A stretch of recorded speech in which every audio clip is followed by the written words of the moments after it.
So training of the mind, same as like the gym. I always talk. Training of the mind is like a yoga. Why we keep doing this gym? Why we keep doing this yoga? Because we want to stay our healthy body as long as we could. But we're not doing this gym or yoga something we believe is going to last forever. As long as we stay as healthy. That's the reason we do it. So similarly, like a gym and yoga is limited beneficial. Only can benefit it as long as the body remains, it may benefit. But the mind training, it can benefit far more greater than yoga and gym, because the mind is not end when we die. It's a continuous after death. So whatever you put the training of the mind, it's help beyond this life. So if you look at that point of view, training mind is more valuable than just training physical body. So in this way, like we need to, while we're alive, mind and health equally important. But if you look in the long term, the mind is more valuable than the body. Body is like I said, like this body is like our guest house. We're not going to be with this body forever. Once we die, we have to leave this guest house and then we have to find another guest house. The most important who's traveling is like a person, a traveler. So the traveler is our mind. So this traveler makes sure have a safety, make sure have enough kind of a wealth to continue the safe journey. So this reason, more we put effort to train the mind is more important than physical. The training mind itself is a training your body, because the body is like a mainly manifestation of individual mind. If your mind is such in a happy state, naturally body get relaxed. If your mind in a stressful state, body naturally get tense, discomfort. So just training mind itself is training body. Sometimes we talk about training body also help the mind. Of course, when you do swimming, when you do gym or yoga, it kind of fresh up your body. Soon you fresh up your body, it helps your mind more clear. It helps. But more important is like a mind to train, and then it helps the body. So anyway, this so this second is like the time of the uncertainty. So because of uncertainty, so we grateful each and every minute. That's important. And then each and every minute we just develop the Dharma practice as much as we can. So that means, like I mentioned earlier, like we need to train. If you're untrained, it's very hard to keep training. It's all kind of to do with the habit. At the moment, our habit is either destructive mind, or habit is like a miserable thinking. So same habit, if we turn, we say like we already got the habit. So habit is nothing wrong with it. But what contains the habit, that makes the differences. If a habit is contained with the negative, it makes you miserable. The very habit contains the positive, it makes you comfortable. So in this way, now we're switching bad habit to the good habit. So that is the practice. So switching from that to the another one is the hardest part. Once you manage or success to switch from your ordinary habit to spiritual or practice the habit, once you enter the path, then there's no hard work, but it's just go forward, get flow itself. So in this, most of the time people give up Dharma when they're switching from old habit to new habit. They're struggling. When they're struggling, they think that I'm never going to cross this hill. Then they give up. Once they give up all the opportunities. So we talk a spiritual journey. It's no hill after hill. Just we need one big hill to cross. Once you succeed that one, then other side of the hill path is smooth. But we not get there with passion and not passionate enough. We almost at the top. We're exhausted. We're too tired. Then we fall back. So this is not the first time we try to attempt. We did many times in the past life. We fell. So in this way, now we have to say you this because like you should make more commitment.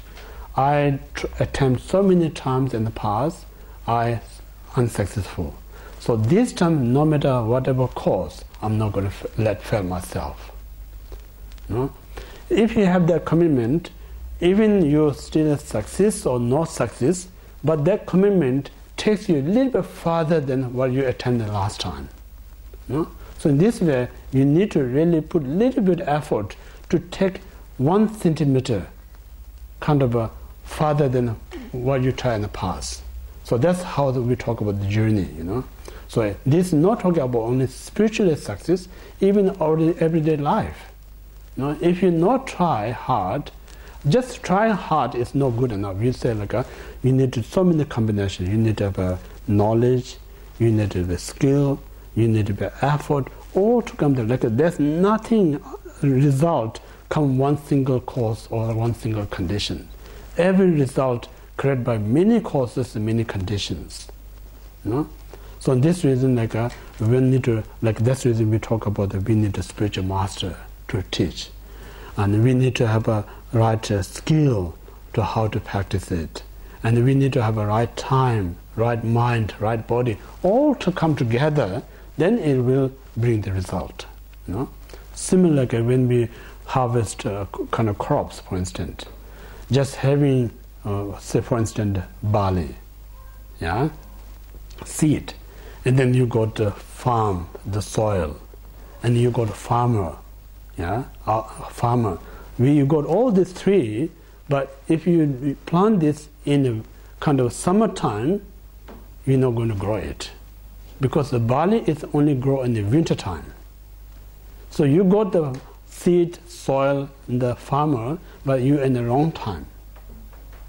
Likewise, you got the unhatched rice, and then you got this rice field. You got the farmer. If you plant in what we call the winter time, it's not going to grow. It only grows summer. So you need to be right timing and the right soil, right seed, all to come together. Then it produces result. You know. So similarly, most of the time we just look one kind of a condition, then we believe this is going to do everything. It's not going to happen. We need so many requirements. Just simple to grow one flower, how much requirement? You know? Our mind is far more profound than just an inanimate object.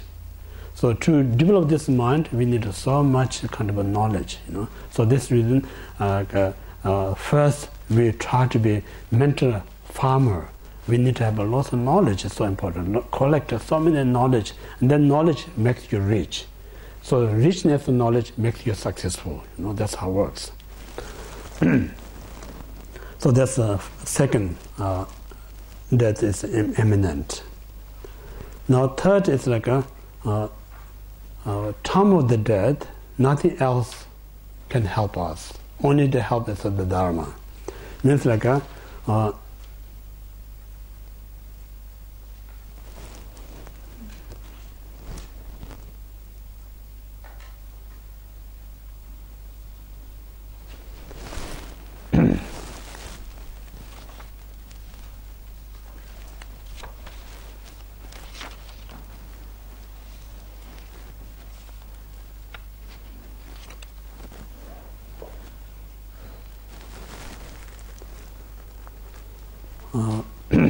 so while we are alive, for instance, we were outspoken type of person. We can tell everyone, do this and do that, order to everything. But the time of the dead, that outspoken cannot tell your death, say, I'm not ready. You know, you just wait there, you know, I haven't done what I need to do. They're not going to listen to you, you know. Because the death is never discriminate, whether you're poor or wealthy, whether you homeless person or wealthy person, whether you're uneducated or educated, whether you're practitioner or non-practitioner, never discriminate. When the death comes, then no one has a choice, have to go. Yeah?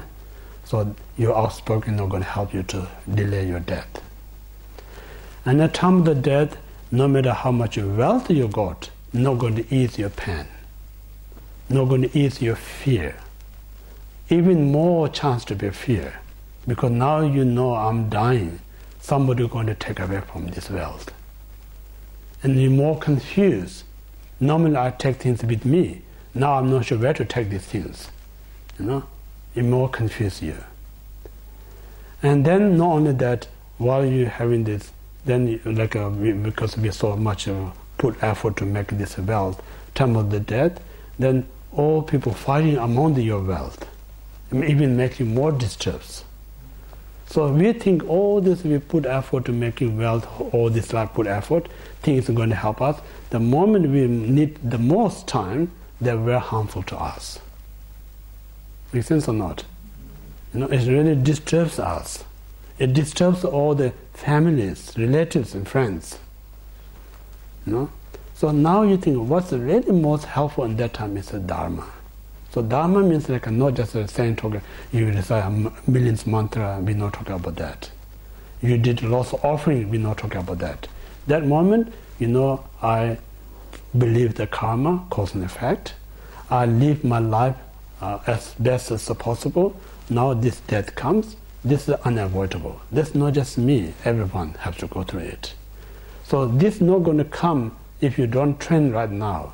Time of the death is a very panicking state, very nervous state, very fearful state. It's very hard to remember what you learned the Dharma. So right now we're kind of reflecting these things, then the moment comes, you're already expert. Like I'm saying, the great sports stars. When they perform in the front of millions of people, why they not get nervous? Because they train. If you don't train, just in front of millions of people you try to perform, you even can't know how to put a step. You get nervous and fall down. So all to do with the practice. Right now we need to, because with this we know creating fear, we know sooner or later, time comes, this is my last meal. Time will come, this is my last drink. Time will come, one day we have to lie on the body in a coffin. This is reality. So in this way, if you just think about what reality is going to be happening in end of life, so that time how we can protect myself not to fear. Not to fear is just now, just accept the impermanence. And then not only that, we say if we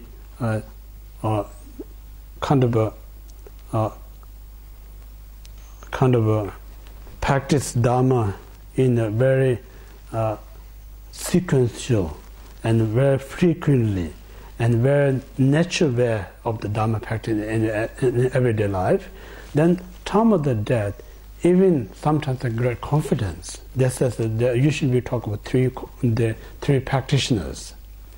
The greatest practitioner, time of the death, rather they have a fear or confusion, they're more confidence where they're going to be reborn. My own experience, my late teacher Khenpo Ngawang, actually night before he died, he invited few of his staff, run the IBA International Buddhist Academy in Kathmandu. He invited them, almost he telling them, I'm traveling tomorrow, so you have to do this and that. No fear, just almost talk about I'm going tomorrow from this departing, so you guys do this and that. So there's no fear, rather so confidence guide them what to run this institute, how to perform pujas after his death. So these people is I mentioned a traveler. Now I'm leaving this guest house, I already booked another guest house. I know exactly what kind of guest house out there. So that time person don't have any fear. Yeah? So this lack of fear is not because we talk about great practitioner.